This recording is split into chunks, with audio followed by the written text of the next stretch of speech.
कार्यक्षम, कार्यतत्पर, स्पष्ट वक्ता, वक्तशीर असा हा नेता, लोकनेता आपल्यातनं अचानक निघून गेल्यामुळे सगळ्यांनाच धक्का बसला।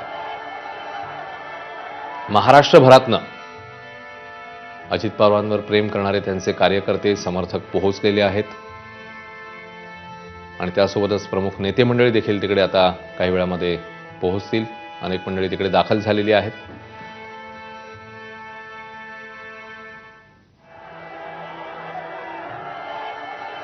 मंदार गुंजारी आपल्यासोबत आहेत, आपले प्रतिनिधी, त्यांच्याकडनं अधिक जाणून घेऊ। मंदार, कोण कोण पोहोचलंय? तू जिकडे आहेस तिकडे, आणि आता अजून कोण कोण येणं अपेक्षित आहे तिकडे? मंदार,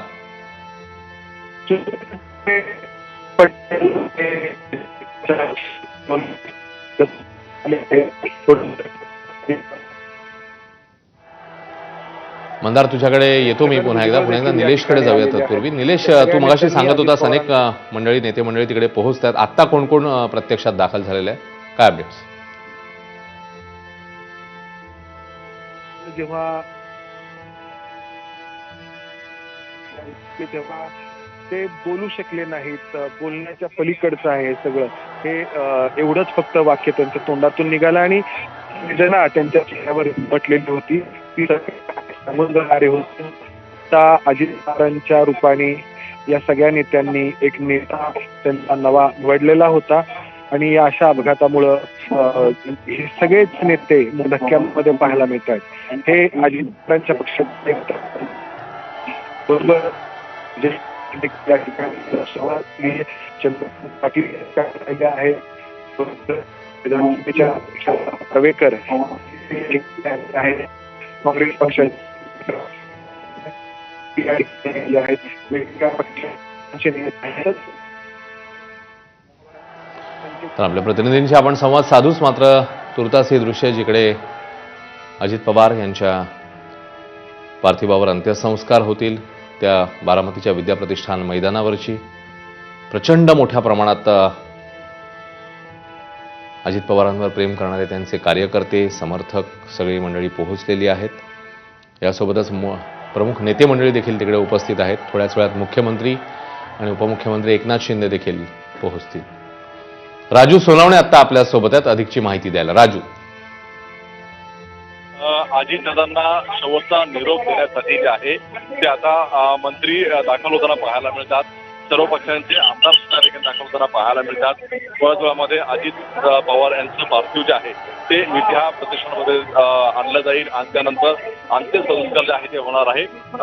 केंद्रीय गृहमंत्री अमित शहा उपस्थित असणार आहेत, राज्याचे मुख्यमंत्री देवेंद्र फडणवीस, उपमुख्यमंत्री एकनाथ शिंदे हे सुद्धा उपस्थित असणार आहेत। मात्र दादांना शेवटचा निरोप देताना मोठ्या जड अंतकरणाने सगळ्यांचे डोळे जे आहेत ते पाणावलेले आपल्याला पाहायला मिळतात। जसे अजितदादांचे कार्यकर्ते असतील, पदाधिकारी असतील, त्याचप्रमाणे त्यांचे सोबत काम करणारे सगळे मंत्री असतील, आमदार असतील, यांचे सुद्धा डोळे जे आहेत ते पाणावलेले आपल्याला पाहायला मिळतात।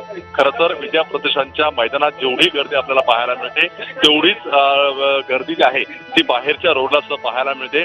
आतमध्ये प्रवेश करताना सुद्धा अनेक कार्यकर्ते जे आहेत ते मोठा प्रयत्न करताना पाहायला मिळतात, कारण लाडक्या दादाला निरोप देण्यासाठी अनेक जण जे आहे ते आतून झालेले आहेत, आतमध्ये पोहोचण्याचा प्रयत्न करतायत आणि कुठेतरी आपण पाहतोय की विद्या प्रतिष्ठानमध्ये मोठ्या प्रमाणावरती जे आहे दादाच्या चाहत्यांची संख्या वाढताना पाहायला मिळते। खरं तर अजितदादा पवार हे राज्याचे उपमुख्यमंत्री होते आणि आपण पाहतोय की त्यांचं ज्या प्रकारे अपघाती निधन झालेलं आहे त्यामुळे सगळ्यांना हा एक मोठा धक्का बसलेला आहे। मात्र लाडक्या दादांना निरोप देण्यासाठी जसे त्यांचे कार्यकर्ते असतील, पदाधिकारी असतील, त्यांचे सोबत काम करणारे सगळे आमदार, मंत्री सुद्धा दाखल होताना पाहायला मिळतात। आतापर्यंत मंगलप्रसाद थोडा असतील, गणेश नाईक असतील किंवा इतर मंत्री जे आहेत ते दाखल झालेले आहेत। पुढच्या काही वेळामध्ये राज्याचे मुख्यमंत्री देवेंद्र फडणवीस, उपमुख्यमंत्री एकनाथ शिंदे आणि केंद्रीय गृहमंत्री अमित शहा हे सुद्धा या ठिकाणी दाखल होणार आहेत।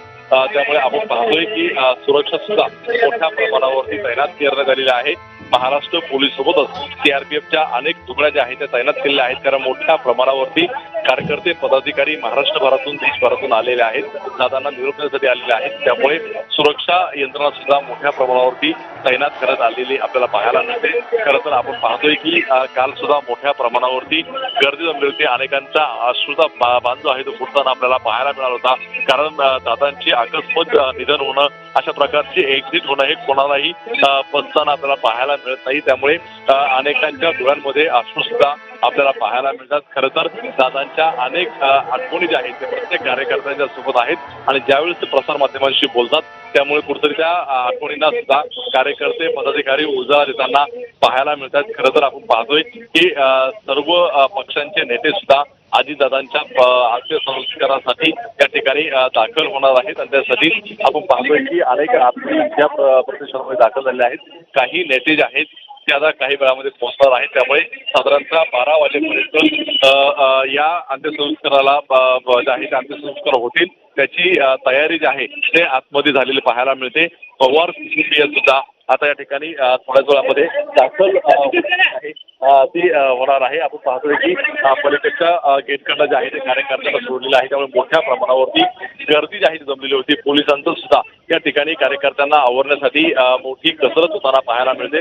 कारण सगळ्या गेटवरती जे आहे ते मोठ्या प्रमाणावरती कार्यकर्ते पदाधिकारी उपस्थित झालेले आहेत. दादांना अखेरचा निरोप देण्यासाठी जे आहे ते राज्यभरातून देशभरातून हे सगळे कार्यकर्ते पदाधिकारी आलेले आहेत आणि त्यांची सुद्धा मोठ्या प्रमाणावरती गर्दी जी आहे ते आपल्याला होताना पाहायला मिळते.